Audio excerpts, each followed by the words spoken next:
আপনি শুধু একটু আমাদের সমস্ত অবস্থা, যে সমস্ত রং এবং যা যে রং মানায় সেইভাবে আমি রংটাকে আমি এবং সময়টাকেও একটু মনে মনে এইভাবে চিন্তা করেছি।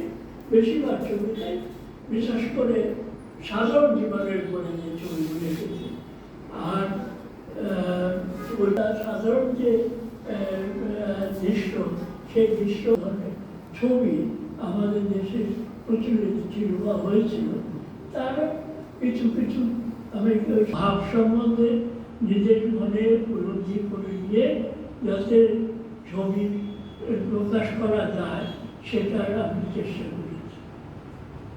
আর কথা হচ্ছে আমি সবসময় বিজ্ঞান হোক প্রকৃতি আমার স্কেচ করার ব্যাপারটা খুব প্রকাশ করা গেছে সেই ছবির চেষ্টা করেছি।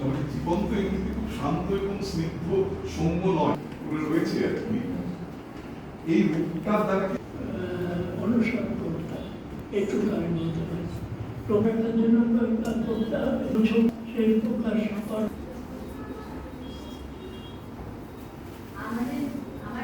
ভর্তি হয়েছে তখন থেকে তাদের নাম আমি প্রত্যেকের আমি বলছি। আমি পেয়েছি মনীন্দ্রভূষণ গুপ্ত, তারপরে ওর নাম হচ্ছে ধীরেন ব্রহ্ম, তারপরে আমাদের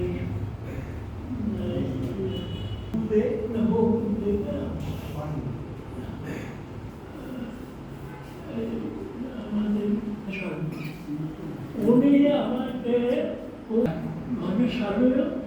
সেদিনও আমার সঙ্গে দেখা হয় দেখাশোনা উনি দেখতো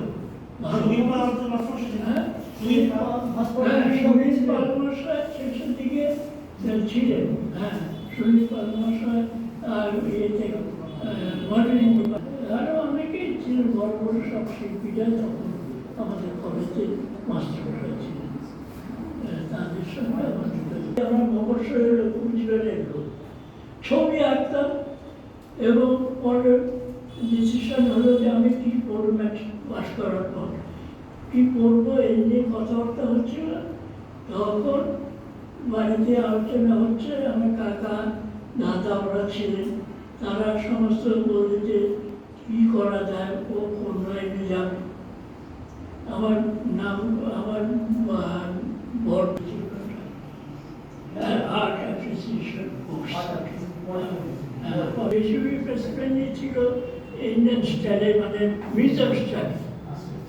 তখন রমেনবাবু আস্তে আস্তে গোপালবাবুকে বলল, গোপাল জানো এই ছেলেটি সমস্ত কিছুতে ইন্ডিয়ান স্টাইলে কাজ দিয়েছে, মিউজিয়াম স্টাডি দিয়েছে, একে কমার্শিয়ালে দিও না, একে ইন্ডিয়ান পেন্টিংয়ে দিয়ে দাও।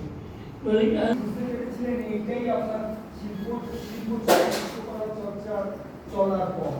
হ্যাঁ, না সেটা ওনারা পরবর্তী সময়ে রমেনবাবুরা আমরা কাজ দেখে আমাদের ক্লাসে আসতেন, প্রিন্সিপাল বলে কি ক্লাসে উঠতেন।